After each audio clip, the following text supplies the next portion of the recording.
Las Vegas, June 26, 1977. Under the neon lights of his final tour, Elvis Presley smiled for the cameras, but his hands were trembling. The King of Rock wasn't just singing that night. He was saying goodbye. What no one knew was the confession hidden behind his last tears. The air inside the Las Vegas Hilton shimmered with cigarette smoke and perfume. The crowd, more than 18,000 people, waited, clutching ticket stubs and silk scarves. It was the last stop of Elvis Presley's tour, and the tension in the air felt almost holy. The curtains parted. The orchestra struck the first note, and there he was. Elvis stepped into the light, white jumpsuit sparkling like it held every star in Nevada. The cheers were deafening. Flashbulbs popped from every corner. Some fans sobbed before he even spoke, but something was different that night. The man they called the King looked tired. Not just tired, haunted. His smile was warm, but it didn't reach his eyes. He leaned into the mic, ready to sing, "Are You Lonesome Tonight?" a song he'd sung 1,000 times. But this time, he froze. The first line slipped away like sand. For a moment, the arena went silent. Then laughter bubbled from the crowd, soft and nervous, as if everyone thought it was part of the show. Elvis chuckled too, shaking his head. "Guess I forgot my own song," he said. The audience roared again, relieved, but his band, James Burton on guitar, Jerry Sheff on bass, exchanged worried looks. They'd never seen him like this. He took a deep breath, wiping his forehead with a towel. The stage lights gleamed against the sweat on his skin. He looked out over the crowd, past the flashes, past the faces, as if searching for someone. And for the briefest moment, it seemed like he wasn't performing anymore. He was remembering. Some fans say he looked toward the left balcony, where Priscilla used to sit years ago. Others say he looked beyond them all, towards something none of us could see. "Let's do it from the top," he whispered, voice trembling. The orchestra started again. This time, his voice cracked on the second line, but it didn't matter. Every word carried more weight than ever before. The crowd quieted, sensing something fragile behind the music. He sang slower now, softer, like every syllable cost him a piece of his heart. Behind the curtain, his friend Charlie Hodge whispered to a stagehand, "He's not okay." But the show went on. As the final note faded, Elvis bowed his head. The crowd erupted, cheering his name. But instead of basking in it, he whispered something under his breath. Only the nearest microphone caught it, muffled, "Don't let them see me fall." No one understood what he meant. "Not yet," the applause thundered on. Fans waved scarves, begging for a touch of his hand. Elvis smiled again, gentle, almost apologetic, and reached out toward them. But even as he did, his fingers shook. In that moment, the distance between the man and the myth became painfully clear. The legend was untouchable. The man beneath it was breaking. Have you ever stood in a room full of people and felt completely alone? Have you ever smiled so no one would see you fading? The night was far from over, but something had shifted.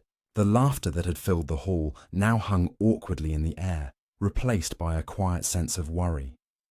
The orchestra moved on to the next song. The tempo quickened. The fans cheered louder, desperate to hold on to the magic. But the magic was slipping. Elvis's voice still soared, but his body betrayed him. His movements were slower. He stumbled slightly at the edge of the stage, catching himself on the mic stand. The audience gasped, but he just laughed again, pretending it was part of the act. "Guess I'm getting old," he joked. The crowd cheered louder, trying to keep him standing with their love. He smiled, but up close, it wasn't joy. It was heartbreak. And then, as the lights dimmed for the encore, he turned his head toward the wings, where Charlie stood waiting. The King's lips moved, barely audible. "Something's not right," the mic crackled. The spotlight flickered. For a heartbeat, the room fell silent again. That was the moment the mask began to slip. Backstage that night, the glitter of Las Vegas felt like another world. The roar of the crowd faded into a low hum, muffled by concrete walls and the faint buzz of fluorescent lights. Elvis sat alone in his dressing room, head bowed, fingers still trembling. A half-empty cup of coffee rested beside a pile of prescription bottles. Painkillers, sleeping pills, energy boosters, all lined up like soldiers on a battlefield he couldn't escape. His doctor, George Dr. Nick Nikopoulos, had begged him to slow down. "Elvis, your body's had enough," he'd said earlier that week. But Elvis only smiled, exhausted yet stubborn. "Doc, they came to see me, not my ghost." He always said that, like he knew his shadow had already outlived him. As his bodyguard Red West entered, the crowd's muffled cheers thundered again from behind the curtain. "They want an encore," Red said softly. Elvis didn't move. He stared at the wall mirror instead. The reflection staring back looked nothing like the man from the posters. Cheeks swollen, eyes distant, skin pale under the makeup. For a long time, he said nothing. Then, almost in a whisper, "I don't even know who that man is anymore." The room fell silent. In the corner, a letter sat unopened on the makeup table. A plain white envelope, no return address. It had arrived that morning with the rest of the fan mail, but this one looked different. The handwriting was neat, deliberate. Just 4 words were written across the front. "You broke her heart." Red noticed it first. "What's that?" Elvis reached for it slowly, eyes narrowing as he turned it over. No name, no address, just those 4 words cutting deep. He slipped the letter open with shaky hands. Inside, nothing. No message, no signature, just the echo of accusation. Witnesses would later say he sat there for nearly a full minute, staring at it, his jaw trembling. Then he whispered, "Maybe I did." No one ever confirmed who sent it. Some say it was Priscilla, written in a moment of pain. Others believe it came from an old friend, someone reminding him of promises never kept. But that night, that single sentence tore open every wound he'd buried beneath fame. Outside, the crowd began chanting his name again. "Elvis! Elvis!" Louder, faster, desperate for another song. The sound shook the dressing room mirrors. Elvis rose slowly, folding the letter and tucking it into his pocket. His reflection caught the movement, like even the mirror knew what he was hiding. He looked at Red. "They want me out there." Red nodded. "You sure you can do it?" Elvis smiled faintly. "They didn't come for me to fall apart. They came for a show." The next moment was one of those only legends are made from. A man bleeding inside but refusing to let anyone see. He walked toward the stage entrance, the noise swelling like a living thing. Every step felt heavier, every breath shorter. The lights hit his face again, blinding him as he stepped back into the glow. The cheers erupted, shaking the hall. He gripped the mic. "All right," he said softly. "Let's make this one count." The band began the opening notes to Bridge Over Troubled Water. But as the melody built, his voice trembled. Each line carried a weight no one could name. He closed his eyes and sang like a man confessing to heaven itself. When the song ended, there were tears on his cheeks. The cameras caught them, though the audience thought they were part of the act. They weren't. He whispered something no one on stage could hear. "Forgive me." And then he turned to leave. But before he disappeared into the shadows, he looked once more into the crowd, scanning the faces as if searching for someone who wasn't there. Have you ever looked at 1,000 smiling faces and realized not one of them truly knows you? That's what it felt like. Backstage, Charlie Hodge found him sitting on a stool, eyes red, the letter still crumpled in his hand. Elvis looked up and said quietly, "They love the music, Charlie, but they don't love me." Charlie didn't know what to say. He'd been with Elvis for years, through laughter, through heartbreak, but this felt final. Somewhere in the distance, a crowd still screamed his name, but inside that small, dim dressing room, Elvis Presley finally stopped pretending to be unbreakable. He laid the letter down on the vanity table, beside his sunglasses and a half-eaten sandwich. For a moment, it looked like any ordinary dressing room in America, but what it held was the beginning of an ending no one could stop. And as the door closed behind him, a single word lingered in the air. "Why? The clock on the dressing room wall ticked past midnight. The air was heavy with the echo of applause and the smell of sweat, makeup and adrenaline. Outside the door, security whispered in radios, fans still pressed against the barricades, refusing to leave. But backstage, the mood was different. Elvis sat slumped in a chair, head bowed, shirt half unbuttoned. His makeup had smudged, revealing deep shadows under his eyes. He whispered, almost to himself, "Feels like the lights are getting brighter every night, and I'm getting smaller." Kathy Westmoreland, one of his backup singers, stood nearby holding a glass of water. She'd seen him through countless shows, but something about this one frightened her. His hands wouldn't stop shaking. "Elvis," she said gently, "maybe you should skip the encore." He looked up, eyes tired but kind. "Honey, you know I can't do that." He smiled faintly. "They came to see the king." Then softer, "But what if the king's already gone?" The words hung in the air. Nobody answered. A stagehand knocked. "5 minutes, Mr. Presley." He rose slowly, grabbing his mic from the table. The metal felt cold in his hand. He could already hear the crowd chanting again. "Elvis! Elvis! Elvis!" He took a deep breath, squared his shoulders, and walked toward the stage. Las Vegas Hilton. June 26, 1977. The final show. 18,000 people waited in the dark, lights flashing like fireflies. As the orchestra struck the first note of Unchained Melody, a wave of sound crashed through the arena. The spotlight hit his face, bleaching out everything else. The audience screamed, crying, holding signs that read, "We love you, Elvis." He smiled, but this time it wasn't a performer's smile. It was the kind of smile a man wears when he's trying to hide pain. The first line left his lips, raw, trembling, but beautiful. His voice cracked on the second verse. The crowd didn't care. They screamed louder, lifting him higher. And then it happened. As he gripped the mic stand, his fingers slipped. The microphone tumbled from his hand, hitting the floor with a dull thud that echoed through the speakers. The room froze. Elvis bent to pick it up, but his hand was shaking too hard. For a split second, it looked like he might fall. Then he laughed. A soft, broken laugh. "Well," he said into the mic, "ain't that something?" The crowd erupted with cheers, trying to rescue him with their love. He steadied himself, exhaled and whispered, "One more for the road." The band hesitated. He nodded. "Play it." The piano began again, slow, deliberate. He closed his eyes and sang like a man pleading for redemption. His voice filled the room, cracked but pure, every note soaked in sorrow. Kathy stood in the wings, tears streaming down her face. Later she'd say, "I'd never heard him sing like that.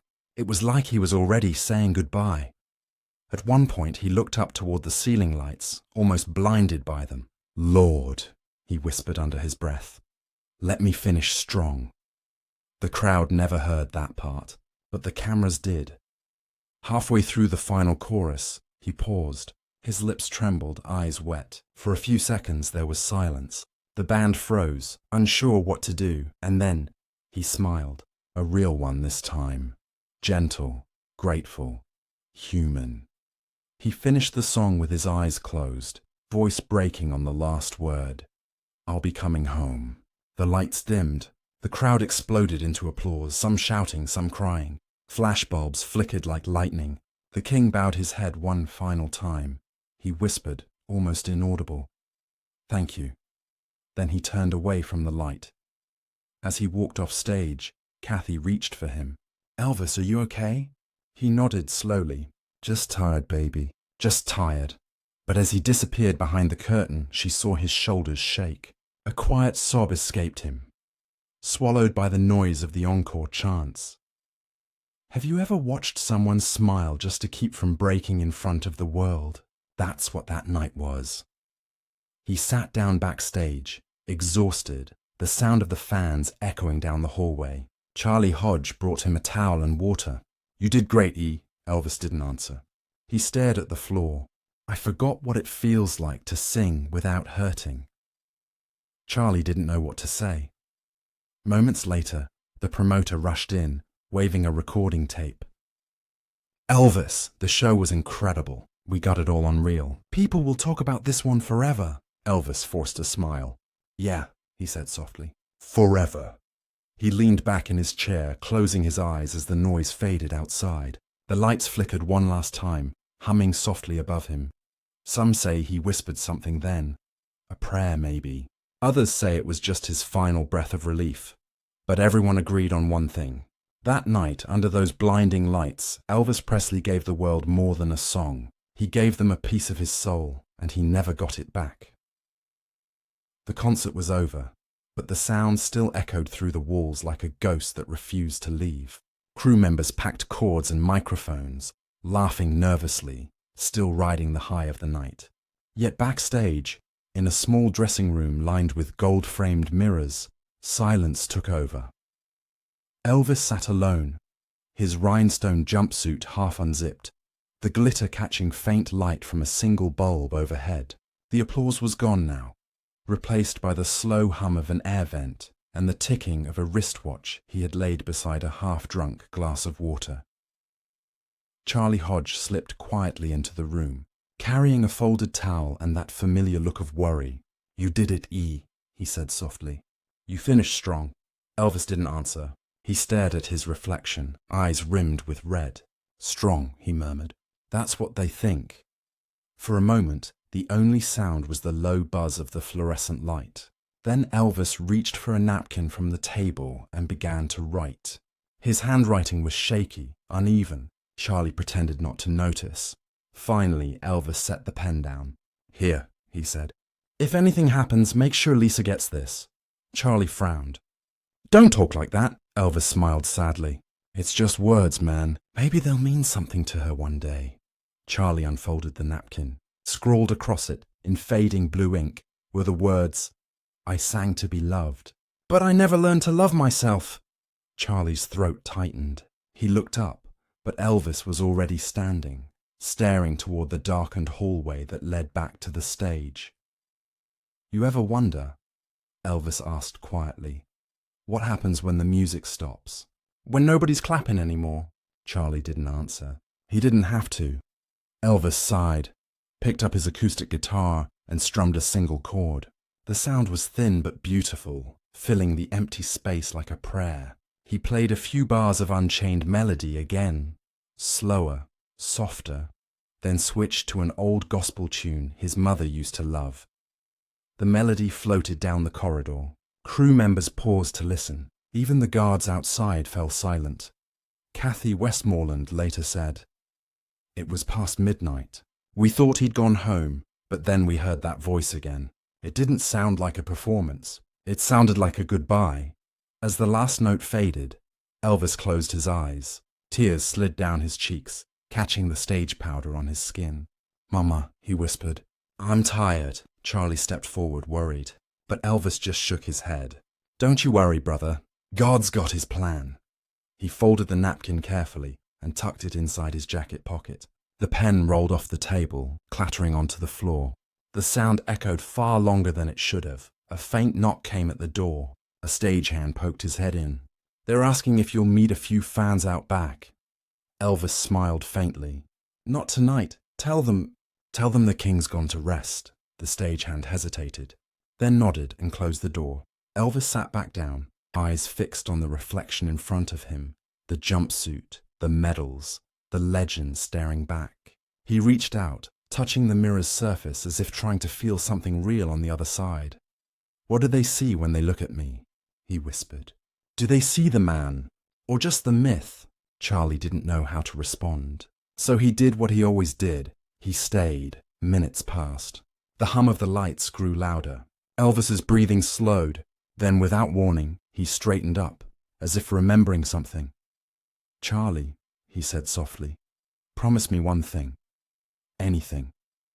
If I don't wake up one day, tell Lisa I finally found peace." The room went still. Charlie felt a lump rise in his throat. "You will, E. You just need some rest." Elvis smiled. "Maybe that's all I ever needed." He rose, stretched his back, and walked toward the piano against the far wall. His reflection followed him in the mirror like a shadow that refused to let go. He played again.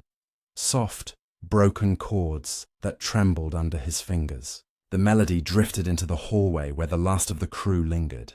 Some said it sounded like a hymn. Others swore they heard him hum, "Take my hand, precious Lord." Then silence. Charlie looked over. Elvis sat motionless at the keys, eyes closed, hands resting gently on the ivory. For a second, Charlie thought he'd fallen asleep. Then Elvis opened his eyes and whispered the last words Charlie would ever hear him say that night. "I've been singing someone else's song." No one understood what he meant. Not then, but those words, like the napkin, would outlive him. And 2 months later, when the world learned he was gone, that same napkin was found folded neatly in his pocket. August 16th, 1977, Memphis, Tennessee. The sun rose heavy and gold over Graceland. Inside, the house was quiet, too quiet. The walls still held echoes of laughter, music, and the faint scent of cologne and candle wax. But that morning felt different, as if the air itself was holding its breath. Elvis had been up all night. Ginger Alden, his girlfriend, later said he couldn't sleep. He'd been pacing between the piano room and the bathroom, mumbling about the next tour.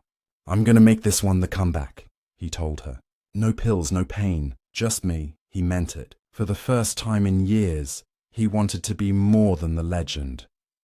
He wanted to be a man again. The napkin Charlie had given back to him after that final Vegas show still sat folded on his nightstand. He had read it earlier that morning, running his thumb across the fading ink. "I sang to be loved, but I never learned to love myself." Those words haunted him. They were a mirror he couldn't turn away from. In the hall, his daughter Lisa Marie slept in her room, unaware her father was walking through Graceland for the last time. He paused by her door, listened to her breathing, and smiled. "Daddy's going to make you proud," he whispered. Downstairs, he sat at the piano one more time. It was just after 5 a.m. The lamplight glowed soft on the keys as he played a slow gospel tune. The tape recorder on the shelf was still rolling from the night before, a habit he never broke. That recording would be his final song. The notes were uneven, his voice a whisper between lines, but the emotion was real, raw. It sounded like a man trying to find his way home. By 6 a.m. he walked back upstairs. The hallway was dim, curtains drawn against the Memphis heat. Ginger heard the bathroom door close, then silence. A few minutes later, she knocked. No answer. She called his name. Still nothing. When she pushed the door open, the king of rock and roll was on the floor still, the napkin tucked in the pocket of his robe. The world stopped. By the time the ambulance arrived, news had already spread through Memphis. Fans gathered at the gates of Graceland within the hour. Some cried, some sang hymns. One woman fainted when she heard. Another whispered, "He was supposed to get better." The official statement called it heart failure. But those who knew him understood better. It was a heart that had simply carried too much love and too much loneliness for too long. Dr. Nick stood in the driveway, tears in his eyes. "I told him to rest," he muttered. "He promised me he would." Inside the house, the recording still played quietly in the background, his last song repeating on a loop, the tape hissing softly between words. It was his voice, fragile, tender, singing lines that felt like a farewell. "You are my sunshine, my only sunshine." Charlie arrived minutes later, rushing through the front door. When he saw the paramedics, he froze. Then he noticed something on the table by the piano. A bootleg tape, labeled in Elvis's own handwriting. "Last Vegas show." He picked it up, pressing it to his chest. "He left it for us," he whispered. Outside, sirens wailed, but inside, there was only the soft hum of that final recording and the sound of footsteps fading away down Graceland's hall. The news broke within hours. By noon, televisions across America flashed the headline, "Elvis Presley dead at 42. Radio stations stopped their programs to play his songs. Fans stood outside record stores in the rain, singing "Can't Help Falling in Love" through tears. At the Las Vegas Hilton, A security guard found an old scarf Elvis had dropped after his last show. He kept it for years before donating it to a museum. The label beneath it reads, June 26, 1977, his final bow. And that bootleg recording from that same night, the one where his hands shook, his voice cracked, his soul showed, became one of the most beloved live tracks in music history. It was rough, imperfect, human, but it was real. Millions listened to it, crying. It wasn't just a song anymore. It was a goodbye. Reporters called it tragic. Fans called it beautiful. But for those who had stood by him, it was something else entirely. A release. Have you ever watched someone finally lay down a burden they've carried too long? That's what his final day was. A long exhale after a lifetime of holding his breath. The press tried to explain it with science, doctors with data, but the truth was simpler. Elvis Presley didn't die from fame or pills or pressure. He died from heartbreak. The kind that comes from loving everyone and never feeling loved enough in return. And yet, somehow, in his final song, he found peace. The days after Elvis's passing blurred into one endless vigil. Outside Graceland, candles lined the street like a river of light. Fans arrived from every corner of the world. England, Japan, Brazil. Each carrying flowers, letters, and photos of a man who had somehow belonged to them all. Inside the mansion, time moved differently. The music had stopped, but the echo remained in every room. Lisa Marie wandered the hallway, clutching one of her father's scarves, the scent of his cologne still faint in the fabric. In his study upstairs, Charlie Hodge sat beside a stack of unopened fan mail.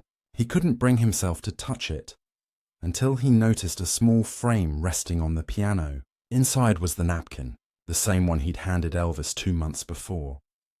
Across the front, the words were familiar. I sang to be loved, but I never learned to love myself.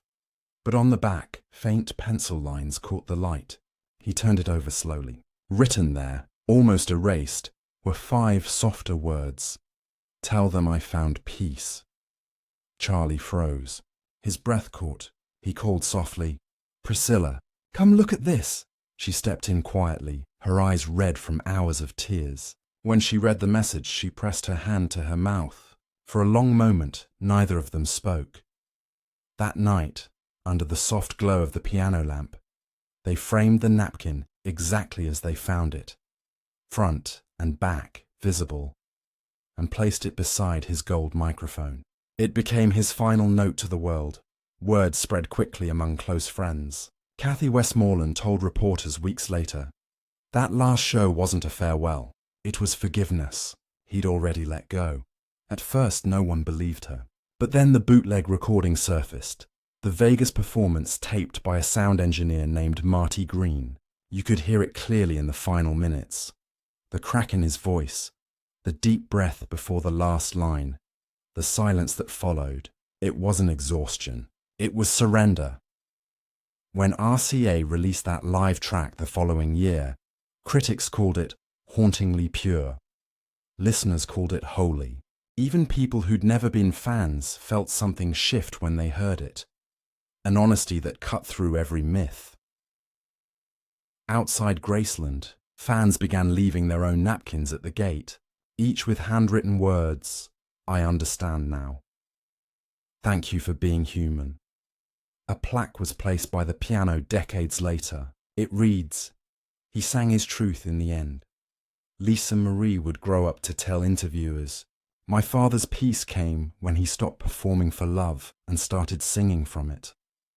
Her voice would break every time she said it, but she'd smile after. In 1997, on the 20th anniversary of his passing, the Hilton in Las Vegas dimmed its marquee lights for 1 full minute. Crowds gathered in silence, no music, just quiet. Then, somewhere in the crowd, a radio crackled to life. Someone played Unchained Melody. Within seconds, people joined in, singing softly, holding candles, wiping tears. Strangers hugged. For that brief moment, it felt like Elvis was there again, smiling somewhere beyond the lights. Have you ever felt someone's presence long after they're gone? Like their voice still moves through the air around you. That's what that night became for his fans. Not an ending, but a heartbeat that refused to stop. Because in the end, the hidden truth wasn't about death at all. It was about redemption, about a man who finally forgave himself for being human. And for millions who still play that final recording, that forgiveness is the note that never fades. Years passed, but the image of that night in Las Vegas never faded. Bootleg footage still circulates today. The shaky camera, the sweat on his face, the crowd whispering before the first note. You can almost feel it. A man standing on the edge of two worlds, one called fame, the other called freedom. In that recording, when the lights catch his eyes, you see something most of us miss. It isn't exhaustion, it's release. Every empire he built, gold records, sold-out tours, Graceland itself, was built on one dream: to be loved. But what he discovered in those final hours was something deeper. Love had never left him. He just hadn't learned how to stand still long enough to feel it. After his passing, the myths grew, as myths always do. Some said he faked his death. Some said he'd return when the world needed him. But the truth, the quiet truth, was far simpler and far more powerful. Elvis didn't need to come back, because his story had already turned into a mirror for everyone still searching for themselves. Fans still gather at Graceland every August 16th. They light candles, sing softly, and whisper thank you. The air fills with the sound of old radios, the crackle of vinyl, the faint echo of Can't Help Falling in Love. If you listen closely between the choruses, you can hear it. His voice shaking but sure. I'll be coming home. Maybe that's what home really means. Not a place, but a piece we spend our whole lives chasing. Charlie Hodge kept the framed napkin on his desk until he passed away. He once told a reporter, "Those words, 'I found peace,' weren't written for the world. They were written for anyone who ever felt alone in a crowd." And somehow, that included almost everyone. Think about it. How many of us wear our smiles like armor, hoping no one sees the cracks underneath? How many chase applause, followers, or approval, just to quiet the fear of not being enough? Elvis lived that story on the world's biggest stage. But his ending wasn't tragedy, it was truth. Because the moment he let his tears fall, he stopped being an untouchable legend and became what he always was: a man. And that's why his voice still matters, because it reminds us that being real is braver than being perfect.